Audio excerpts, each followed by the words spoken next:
trigger pull doesn't matter." The instructor's voice carried across the classroom with the certainty of someone who had never been wrong. "Modern triggers are consistent enough that technique is irrelevant.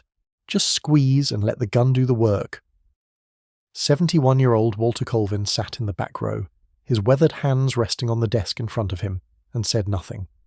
He'd been saying nothing for 3 hours now, watching, listening, feeling something cold settle in his chest with every word this young instructor spoke.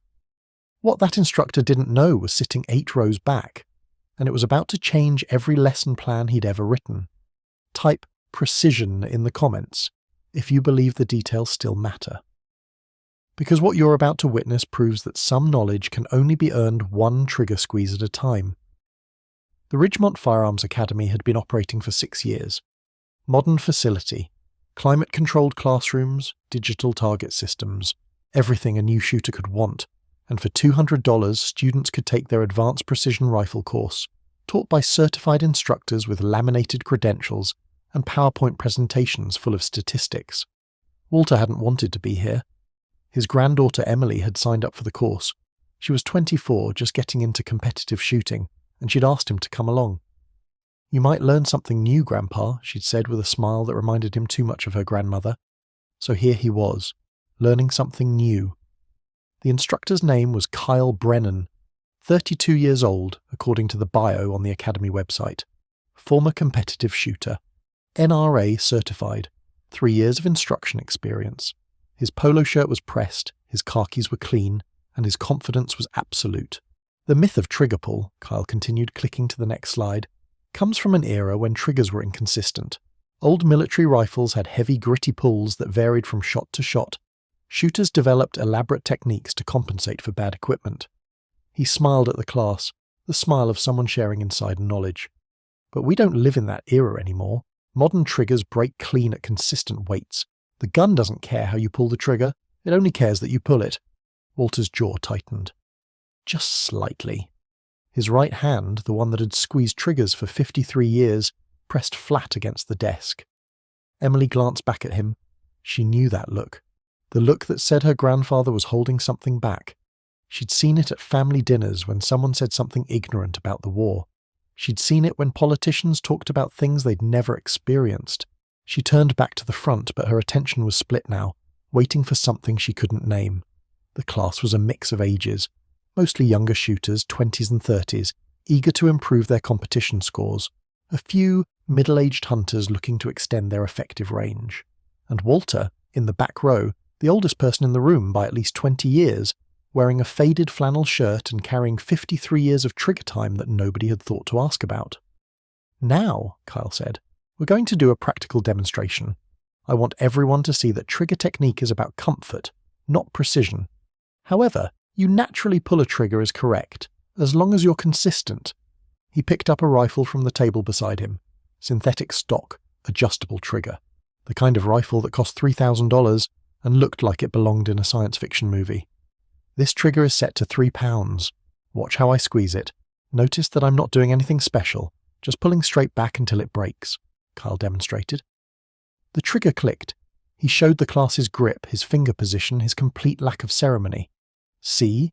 No ritual, no special technique. The trigger breaks. The shot goes where you aimed. Simple. A young shooter in the front row raised his hand. "What about trigger weight? Does it matter what the pull weight is set to?" Kyle shrugged. "Personal preference. Some people like light triggers, some like heavy. Anywhere from 2 to 4 pounds is fine for precision work. The difference is negligible." Walter closed his eyes for a moment. Negligible. The word hung in the air like smoke. In the spring of 1968, Walter Colvin had been a 20-year-old Marine Scout sniper operating in the Ashau Valley. His rifle was a Remington 700 with a factory trigger that broke at 4 pounds, 2 ounces. He knew the exact weight, because he had measured it obsessively, using a trigger pull gauge he'd borrowed from the battalion armourer. 4 pounds, 2 ounces. Every shot, every mission, every life or death moment for 13 months. Then the rifle was damaged in a mortar attack. Repairable, but the trigger group had to be replaced. The armourer did his best, but the new trigger broke at 4 pounds, 4 ounces, 2 ounces heavier. Most people would say that was negligible. Walter's first shot with the rebuilt rifle missed by 3 inches at 400 yards. His second shot missed by 2. The third connected, but not where he'd aimed. 2 ounces. That was the difference between a clean shot and a miss. Between mission success and mission failure. Between going home and not going home. He'd spent the next week retraining his trigger finger, learning the new weight, adjusting his squeeze until his body understood the extra 2 ounces, and he'd never forgotten what that taught him. That triggers matter. That ounces matter. That the difference between negligible and critical is measured in outcomes, not opinions. But that was 53 years ago. And this instructor with his laminated credentials hadn't been born yet. Kyle moved to the range portion of the class. The students filed into the indoor facility, taking positions at shooting benches equipped with the Academy's loaner rifles, all identical, all synthetic, all set to the same trigger weight. Uniformity, Kyle explained, eliminated variables. Walter hung back. Emily found her position, adjusted her ear protection, and looked back at her grandfather with a question in her eyes. He shook his head slightly. Not yet. All right, Kyle announced over the PA system. We're going to establish baseline groups. 5 shots each, 200 yards. I want to see where everyone is starting from. Remember, don't overthink the trigger, just aim and squeeze. The shots began, methodical, mechanical. Students firing, checking targets, making notes. Kyle walked the line, offering encouragement, making minor corrections to stance and cheek weld. He stopped beside Emily. Good position. Natural point of aim looks solid. Go ahead and send your group. Emily fired 5 rounds. The target came back showing a 2-inch group slightly high and right. Respectable. Better than most in the class. Kyle nodded approvingly. Nice work. We can tighten that up with some breathing technique, but see? Your trigger pull is fine. You're not doing anything wrong. From the back of the room, Walter spoke for the first time all day. May I see her trigger finger position? The room went quiet. Kyle turned, his expression shifting to that patient, indulgent look that instructors use when humouring observers. I'm sorry, sir, are you participating in the practical? I'm observing, but I noticed something. Kyle's smile tightened slightly. Well, sir, I appreciate the interest, but we have a curriculum to follow. If you'd like to discuss technique, we can talk after class. Her finger is too deep on the trigger. Walter stood slowly, his knees protesting the way they always did now. She's pulling with the first joint instead of the pad. That's pushing her shots right. Emily looked down at her trigger hand, then at Kyle, then back at her grandfather. The room had gone completely silent. Kyle's face reddened slightly. Sir, finger position is a matter of personal preference. As I explained in the classroom portion, modern triggers are designed to... Modern triggers don't change physics. Walter walked forward, his gait measured but steady. The posture of a man who had walked jungle trails and desert roads and knew how to cover ground without wasting energy. The trigger is a lever. Your finger applies force to that lever. Where you apply the force changes the direction of the force. First joint pulls sideways, pad pulls straight back. He reached the firing line and stopped beside Emily. May I? Kyle hesitated. The class was watching. 23 students, all waiting to see how this would play out. The instructor's authority was being challenged by an old man in a flannel shirt, and everyone could feel it. Sir, I appreciate that you may have some experience, but this is a structured learning environment. We need to stay on curriculum. Let him show me. Emily's voice was quiet but firm. He's my grandfather, and he knows rifles. That should have been enough. But Kyle had been teaching for 3 years, and no one had ever questioned his methods so publicly. Pride has a way of making people stupid, and Kyle Brennan was about to learn that lesson the hard way. Fine, the word came out clipped. Show us your technique, and then we'll measure the results. That's what we do here. We measure results. Walter took his position beside Emily. His hands moved to her trigger hand, adjusting the position with a gentleness that belied their roughness. Pad of the finger, right here. Feel how that changes the angle? Emily squeezed slightly, not firing, just feeling the difference. It does feel different. Now squeeze straight back. Imagine you're pulling the trigger straight through the back of the rifle. No sideways pressure, just back. Emily fired. The shot broke clean. The target showed impact dead center, 1 inch lower than her previous group. Again, Walter said. 4 more shots, all clustered within an inch of the first. not just tighter than her previous group, centered. The high right drift was gone. Kyle stepped forward, examining the target with an expression that shifted from skepticism to confusion to something approaching concern. That's a significant improvement. Finger position. Walter straightened up. It matters. It always matters. The teaching moment had arrived, and Walter was tired of staying quiet. You told these students that trigger pull doesn't matter, Walter said, turning to face Kyle directly. That modern triggers make technique irrelevant, that ounces of difference are negligible. His voice wasn't angry, it was something worse, it was disappointed. I'm going to show you why that's wrong, and then you can decide whether to keep teaching it.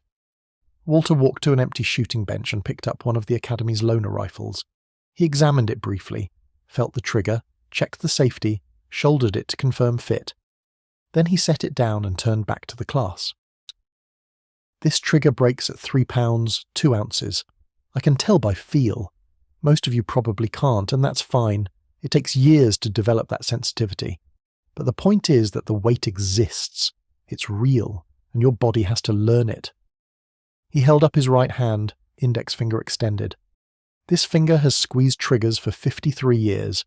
I know exactly how much pressure it takes to break a 3-pound trigger versus a 4-pound trigger versus a 6-pound trigger.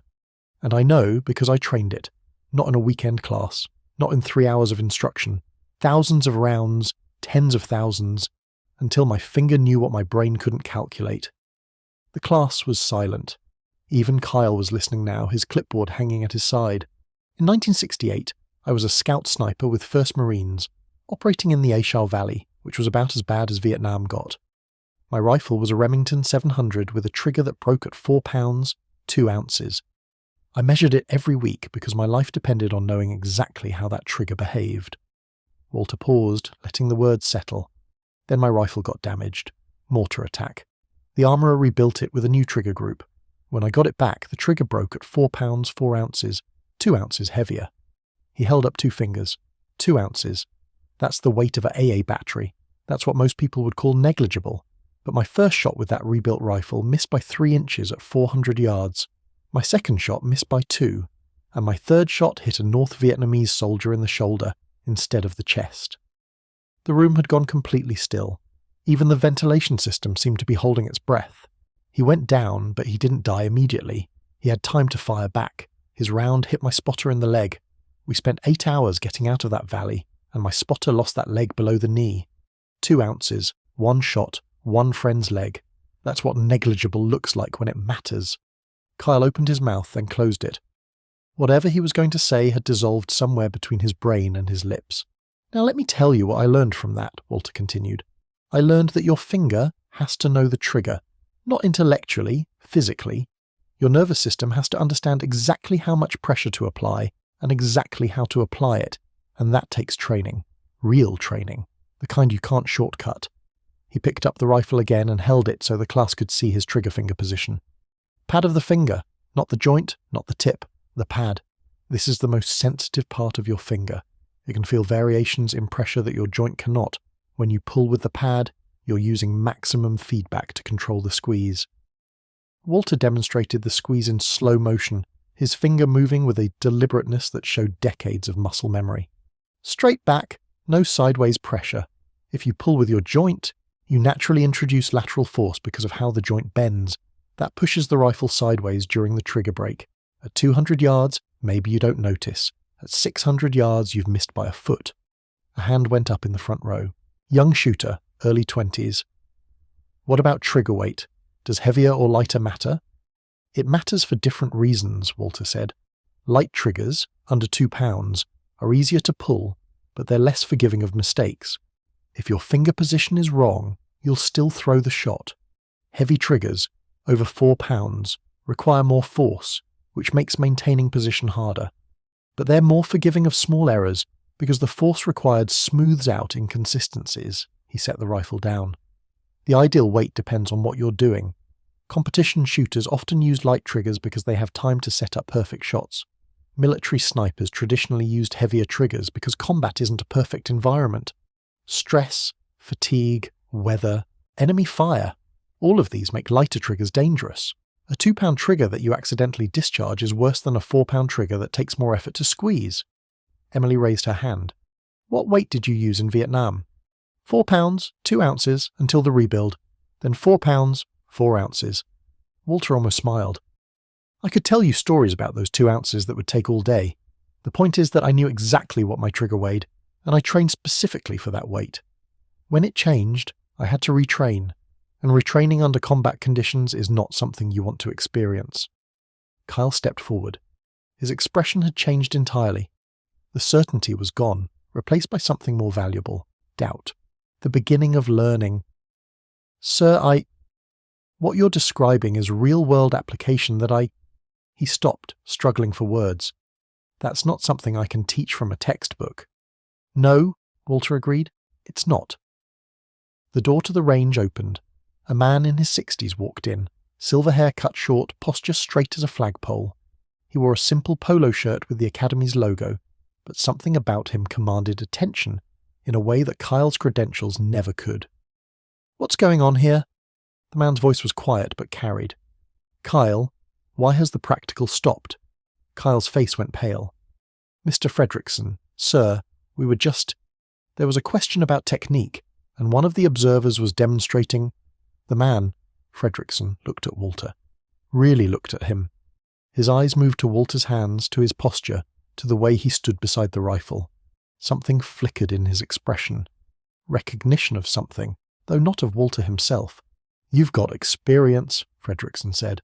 It wasn't a question. Some. Fredrickson walked closer.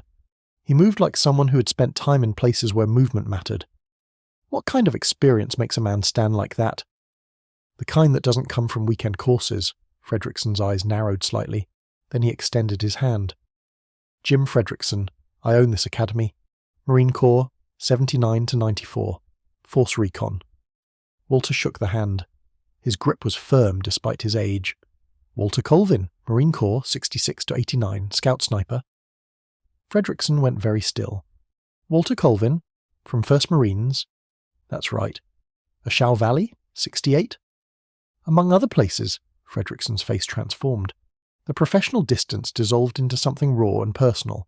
My God, you're the Colvin, the one who held the ridgeline at Hill 881? The class had no idea what that meant, but they could see it in Fredrickson's face. Whatever Hill 881 was, it mattered. It mattered in a way that laminated credentials never could.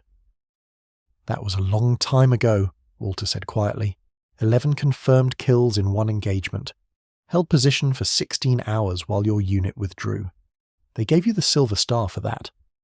Fredrickson turned to the class, his voice taking on a weight it hadn't carried before. Do you people understand who you're looking at? This man is a legend. His after-action reports were used to train scout snipers for 20 years. His techniques are in the manuals. Kyle's clipboard clattered to the floor. He didn't pick it up. And you were teaching him about trigger pull? Fredrickson's voice was gentle, but the words cut deep. Kyle, this man was making shots that mattered before you were born. Before I was in uniform. Everything we know about precision rifle work in combat environments, men like him wrote the book. Walter held up a hand. That's not why I spoke up. I spoke up because what he was teaching is wrong, and wrong instruction gets people hurt. Fredrickson nodded slowly. Then teach them right. Please. The next 2 hours weren't in any curriculum. Walter took over the practical, not to humiliate Kyle, but to correct what needed correcting.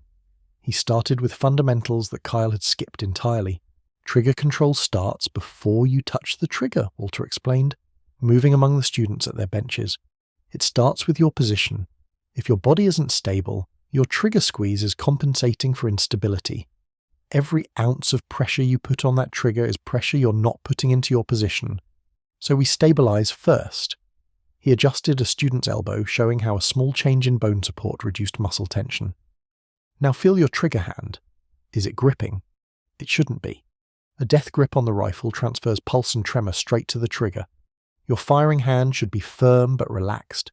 Think of holding a full glass of water, tight enough not to drop it, loose enough not to crush it. The student fired. His group tightened by 1/2 inch. Trigger weight isn't just about the number on a spec sheet, Walter continued, moving to the next student. It's about the curve. How does the trigger feel as you squeeze? Does it stack, getting heavier as you go? Does it break clean? Is there creep, movement before the sear releases? Each of these characteristics changes how you have to squeeze, he demonstrated on one of the Academy's rifles. This trigger has about an 1/8 inch of creep before it breaks. That means you have to take up that slack before you begin your actual squeeze. If you try to squeeze through the creep, you're applying inconsistent pressure during the break. Slow down, feel the creep, stop at the wall, then squeeze through the break. A student in the middle row, one of the older hunters, spoke up. My hunting rifle has a heavier trigger, maybe 5 pounds. Should I get it lightened? That depends. What are you hunting? And at what ranges? Whitetail, usually inside 200 yards. Keep the heavy trigger. Walter walked over to the man's bench. Hunting involves cold hands, adrenaline, physical exertion before the shot. All of these make light triggers dangerous. At 200 yards on a deer-sized target, trigger weight isn't your limiting factor. Buck fever is. A heavier trigger gives you margin for error when your hands are shaking and your heart is pounding. The hunter nodded slowly. I never thought about it that way. Most people don't. They think lighter is always better because lighter is easier, but easier isn't always better. Sometimes harder is safer. Walter moved back to the center of the line. In combat, we used heavier triggers because combat is chaos. You're exhausted, you're scared, your hands are shaking, and you have to make a shot that counts. A light trigger in those conditions is a liability. It takes discipline to squeeze a heavy trigger properly under stress, but that discipline is what separates professionals from enthusiasts. Emily raised her hand. How do you train for stress? How do you practice making shots when you're scared? Walter was quiet for a moment. It was a good question, the kind of question that deserved a real answer. You can't fully replicate combat stress in training, but you can create pressure, timed drills, physical exertion before shooting, competition with consequences, anything that raises your heart rate and occupies part of your mind while you're trying to shoot. He paused. In the Corps, we used to make snipers run a mile, then immediately take a shot, then run another mile, then shoot again. By the 3rd mile, your hands are shaking, your breathing is ragged, and your trigger finger feels like it belongs to someone else. That's when you learn what your trigger control really looks like. He looked at Kyle, who was standing at the edge of the group, listening with an expression that had evolved from humiliation to genuine attention. You can't teach this from a PowerPoint. You have to make them feel it, put them under pressure, then show them how to perform anyway. That's the difference between knowing and understanding, Kyle nodded slowly. I've never trained like that. My certifications are all classroom-based. Then get on a shooting bench, Walter said. Let's see what you can do under pressure. For the next hour, Walter put Kyle through drills that weren't in any manual. Timed shots, position changes, shooting after physical exertion. And through it all, Walter watched Kyle's trigger finger, calling out every flaw, every correction, every moment of progress. By the end, Kyle's groups had tightened significantly. Not because he'd learned anything intellectually new, but because he'd finally felt what proper trigger control meant when it mattered. His body was learning what his brain had only memorized. 2 ounces, Kyle said, staring at his final target. I never understood what that meant. I never felt it. Now you do. Walter clapped him on the shoulder. You're not a bad instructor. You're just teaching things you haven't lived. That's a gap you can close, but only if you're willing to put yourself through what you're asking your students to do. Fredrickson had watched the entire session. Now he approached Walter with something like reverence in his expression. Staff Sergeant Colvin, I'd like to make you an offer. Part-time position, teaching what you taught today, real-world application, stress inoculation, the things these students need that we're not giving them. Walter considered this. He thought about Emily, who was packing up her gear with new understanding in her movements. He thought about Kyle, who had learned more in 2 hours than in 3 years of certification courses. He thought about all the things he knew that would die with him if he didn't pass them on. Let me think about it, Walter said. Fair enough. Fredrickson handed him a business card. Whatever you decide, today was worth more than a year of curriculum. These students learned something real, and so did my instructor. The class filed out slowly. Several students stopped to shake Walter's hand to thank him, to ask questions about training and technique. Emily waited by the door, her rifle case in hand, watching her grandfather with new eyes. You never told me about Hill 881, she said quietly as they walked to the parking lot. Some things are hard to talk about. Will you tell me someday? Walter looked at his granddaughter, 24 years old, just starting her journey with precision shooting. carrying forward something he had started when he was barely older than her. "Someday," he said, "when you're ready to hear it." They drove home in comfortable silence. Walter's hands rested on his knees, the same hands that had squeezed triggers for 53 years, that had felt the difference 2 ounces could make, that had learned lessons no classroom could teach. Kyle had said trigger pull didn't matter. That modern equipment made technique irrelevant, that ounces were negligible. But Kyle hadn't been to the Aishau Valley, hadn't held a ridgeline for 16 hours, hadn't watched a friend lose a leg because of 2 ounces and 3 inches and one moment where negligible became catastrophic. Some lessons can only be learned through living, and some knowledge can only be passed down from those who paid the price to acquire it. Trigger pull matters, technique matters, ounces matter, and the men and women who learned these truths in places where mistakes cost everything, they matter most of all. Because when the trigger breaks and the shot flies and everything depends on where that bullet lands, there is no such thing as negligible. There is only prepared and unprepared, trained and untrained, those who know and those who assume. Walter Colvin knew, and now 23 students knew a little bit more, and one instructor would never teach the same way again. That's worth more than any certification. That's worth more than any laminated credential. That's the transmission of knowledge from one generation to the next, bought with blood and years and the kind of attention that turns ounces into inches and inches into lives. If this story moved you, wait until you hear about the Vietnam door gunner whose outdated maintenance techniques saved a helicopter that modern mechanics had cleared for flight. The crew chief's face when he saw what the old man found, you won't forget it. Subscribe to this channel for more stories of veterans whose knowledge the world is forgetting. Comment trigger if you believe the details still matter, and hit that like button if you think real expertise is worth more than credentials on a wall.